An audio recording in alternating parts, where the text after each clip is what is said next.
church because of the lockdown. So we'll be joined by some surprise ministers.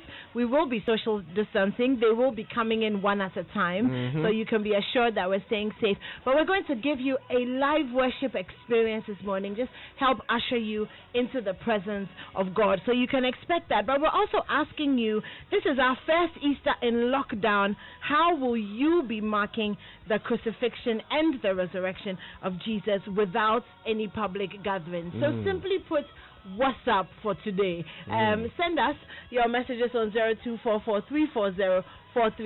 A little later on, we'll open the phone lines as well, and we can have a chat about that. Tweet at us as well. I've got my eye on Twitter, so send through your, your routine, your itinerary for lockdown Easter. All right, send it through to us. Use the hashtag JoySMS, all right, so that I'll spot them and I'll share them with the world. That's all coming up today. But first, I guess it's no better a time than now to learn how to say it right. Something must be done. You say Easter, I say Kojos, I'm loving your Friday Vim today. It's called lockdown liveliness. Oh, I love it. I love it. I love it. Speaking of lockdown, why don't we wrap up the week with that on Say It Right? Superlative idea, Weezy. Now, lockdown is not a scientific term per se. It's an expression used to describe a state of restricted access instituted as a security or a safety measure. Well, yes, and in the context of COVID-19, several countries around the world have instituted lockdowns, but the specific restrictions differ from country to country. Now, in Uganda, for example, the use of private vehicles is banned under the nationwide lockdown, which was imposed after the country recorded one case of COVID-19. And in Ghana, our lockdown is implemented in Accra, Kumasi, and surrounding areas. The restrictions include a ban on public gatherings. Also, human movement is restricted to essential workers only, but citizens are allowed to leave their homes for food, drugs, and emergency medical care. Well, now we know how to say it right. Anyways, what will you be up to this evening? I'm on lockdown. And tomorrow? A lockdown. Well, anything exciting happening in your life this weekend? Lockdown. And your favorite position? Lockdown.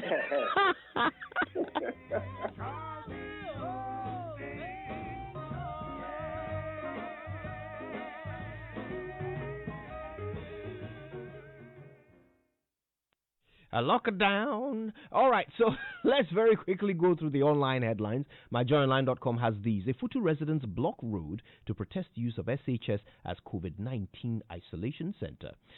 CMB market shut down indefinitely after traders failed to adhere to social distancing. And 2 COVID-19 patients at Old Fadama on the run.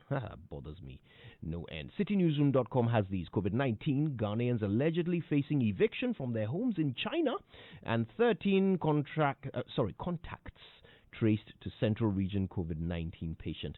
That's according to the Health Directorate. Another story that had me concerned yesterday. Anywho, as we promised, here is in its entirety the President's address from last night.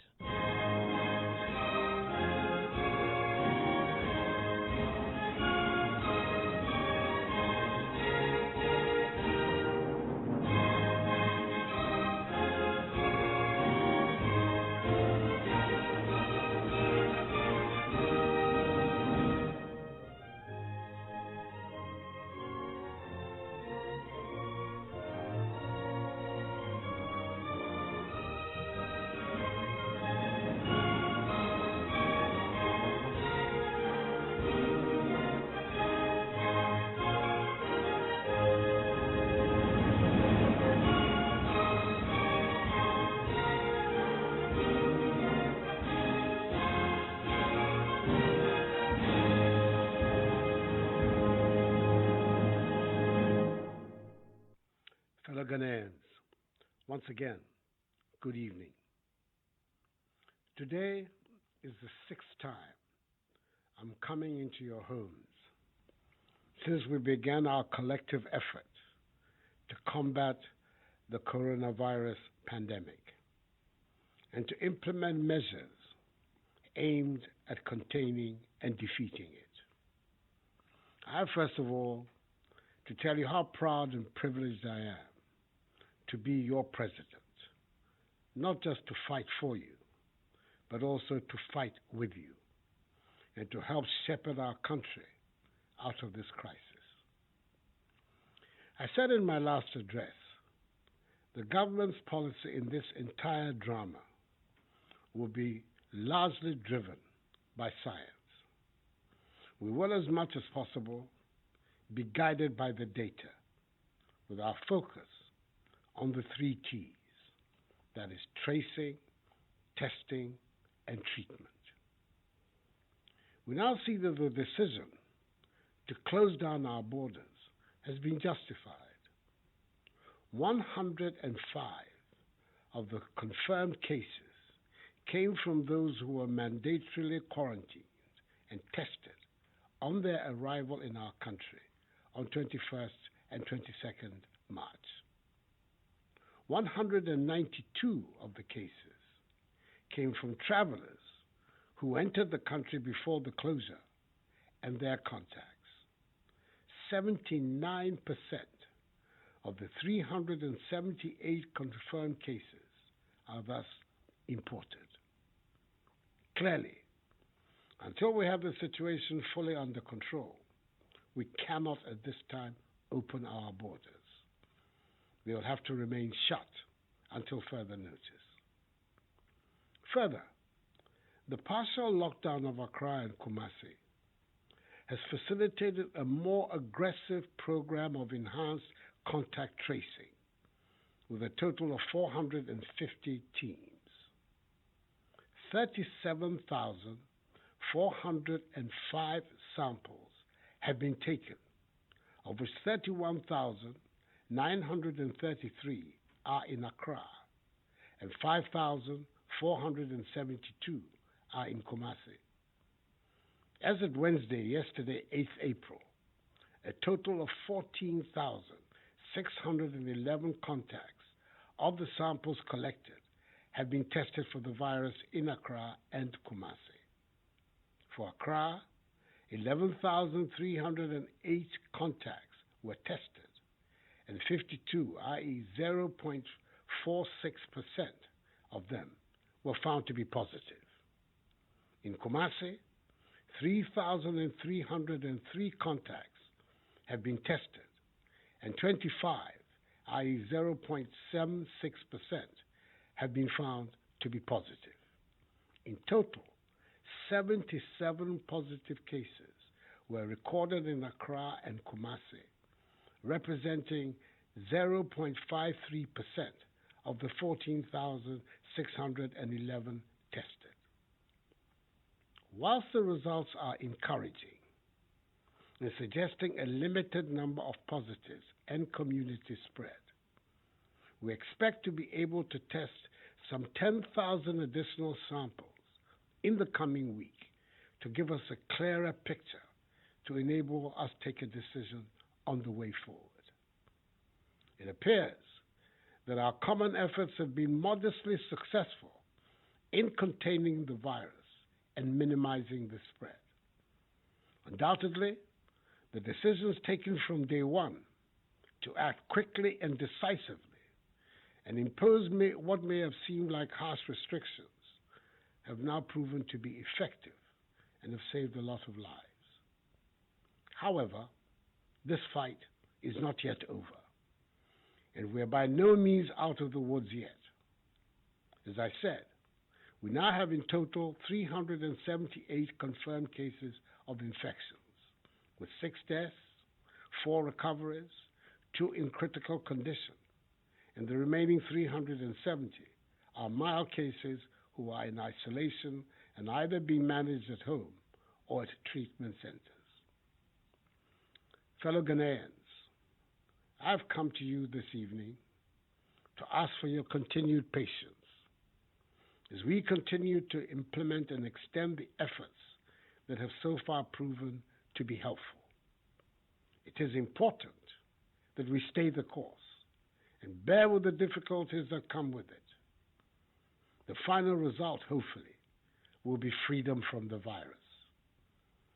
So the decision has been taken through the issuance of another executive instrument to extend the restriction on movements in the Greater Accra metropolitan area and Kasua, and the Greater Kumasi metropolitan area and its contiguous districts by one more week, beginning 1 a.m. on Monday the 13th of April, subject to review. As part of measures to mitigate the effects of the pandemic on the social and economic life of the country, I indicated in my last speech the government will absorb water bills for all Ghanaians for the next 3 months, i.e. April, May, and June. Furthermore, water tankers, publicly and privately owned, are being mobilized to ensure the supply of water to vulnerable communities. We have decided on further measures of mitigation for all Ghanaians for the next 3 months, i.e. April, May, and June. Government will fully absorb electricity bills for the poorest of the poor, i.e. for all lifeline consumers. That is free electricity for persons who consume 0 to 50 kilowatt hours a month for this period. In addition, for all other consumers, residential and commercial, government will absorb 50% of your electricity bill for this period, using your March 2020 bill as your benchmark. For example, if your electricity bill was 100 cedis, you will pay only 50 cedis, with government absorbing the remaining 50 cedis. This is being done to support industry, enterprises, and the service sector in these difficult times, and to provide some relief to households for lost income. Nevertheless, I urge all Ghanaians to exercise discipline in their use of water and electricity. The food items being distributed in Accra and Kumasi to the vulnerable and needy are being done through NADMO and the Metropolitan, Municipal, and District Chief Executives, with the assistance of the faith-based organizations, to whom I'm rendering a special word of gratitude. I appeal to you, let us in the meantime continue to comply with the measures. Let us maintain good hygiene and respect the social distancing protocols, even when you're going out to receive the food. But above all, please stay at home. There have been unfortunate incidents of some persons in some parts of the affected areas where the restrictions are enforced, flouting the regulations and continuing with the business as usual attitude, even to the extent of confronting members of the security services. That should not be countenanced. The law must be upheld, and it will be. I take no delight in announcing these restrictions. However, let us all remember that they have been put in place for our collective good. The fight against coronavirus has served as a humbling reminder of the things that matter, the things that cannot be bought, and the things that all too often go unappreciated as a result of the stress of daily life. I refer to the health of those we love, the freedom to work and to congregate, the luxury of spontaneity, and the simple comfort of a handshake or a hug.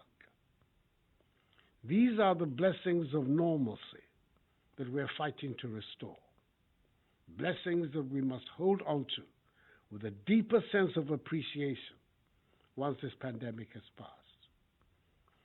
I express on all our behalves our gratitude for the assistance given us by the governments of the People's Republic of China, the United States of America, the African Union, the African Development Bank, the International Monetary Fund, the World Bank, the European Union, and the Jack Ma Foundation. We appreciate their expression of solidarity. A friend in need is a friend indeed. I thank all those also who have made donations and contributions into the COVID-19 National Trust Fund for their kind gesture. Fellow Ghanaians, today is Maundy Thursday, and tomorrow, a few hours from now, Friday, 10th April, Good Friday, is the start of Easter, which for us Christians commemorates the unique sacrifice that our Lord and Savior Jesus Christ made for our salvation on the cross of Calvary. The season is a good opportunity for all of us to reflect on that ultimate sacrifice, for each one of us also to make a sacrifice for the sake of humanity's survival. We're used to attending Easter conventions, making merry, visiting friends and family, and having a good time. Yes, like a lot of you, I was also looking forward to visiting Kwahu during this time of the year, which I've been doing for several years. However, I'm urging all of us to do the exact opposite of what we have been used to for many years. Stay at home. I ask you to keep your distance from your parents, grandparents, and extended family, and celebrate this holiday apart. Do not host a big family gathering, and sternly refuse to attend one if you're invited. Your relatives will understand you're doing this out of love for them. Please make that sacrifice. Sremo, asama maken, mundeso, ebebwa yenyina, memamunyina efisiapa. Minkpanyofai, mibi minke, nye yeno, ibawa wofen, mihanye, afio, afi. So on behalf of my beautiful Rebecca, my children, grandchildren, and entire family, and members of government, I wish you all a joyous and happy Easter, even if a restrained one. And let me extend a special Easter goodwill message to our amazing health workers and to the members of our security agencies for their patriotic efforts. May God bless us all and our homeland Ghana, and make her great and strong. Have a good evening, enjoy the holidays, and I thank you for your attention.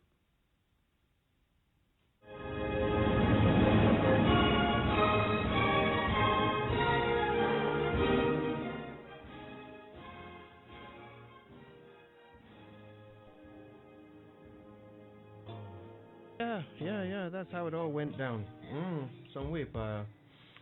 Yes, interesting address by the president. Yeah. You know, interesting measures put in place as well. We'll discuss that a little bit later. We will. Yes. But right now, though, let's say a big thank you to Interplus. Wherever you are, they make sure water reaches you, even space. And First Atlantic Bank, refreshingly different, for bringing us the news review. Now, you know, First Atlantic Bank has introduced a set of mobile banking apps and a USSD shortcode, *442# for banking transactions.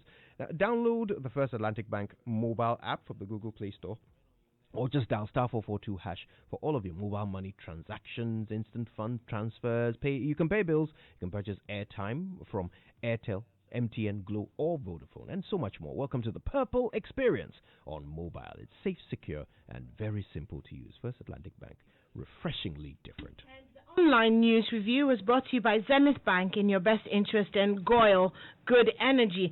To all our valued customers, Goyle values our relationships built over the years. Let's keep ourselves free of the coronavirus disease and keep our station safe by observing the following. 1. Cover your mouth with tissue when you cough and throw it away immediately. 2. Wash your hands with soap and running water, which have been provided at all our service stations, especially when you handle money. 3. You can also use an alcohol-based sanitizer if you are not in a position to wash your hands. 4. Maintain a minimum distance of 1.5 meters with other customers. 5. Let's observe these simple protocols and together defeat the COVID-19 virus. If you exhibit any symptoms, remember, do not head to the hospital immediately. Call the hotlines and ask for help on the COVID-19 hotlines 055 2222 004 or 055 2222 005. So it's not only the president who's giving away free stuff to help make it easier for us to stay at home. Zenith Bank has waived charges on their electronic banking platforms to support you reduce your use of physical cash during these challenging times of COVID-19. So enjoy free transfer of funds and free payments from your Zenith account to any bank account via ACH and GIPS Instant Pay. Bank from the safety of your home. Stay safe with Zenith Bank's digital banking products. Zenith Bank, in your best interest. BBC News comes up next. It's brought to us by the kindness of Fidelity Bank, Believe With Us, and Shell Club. Get more.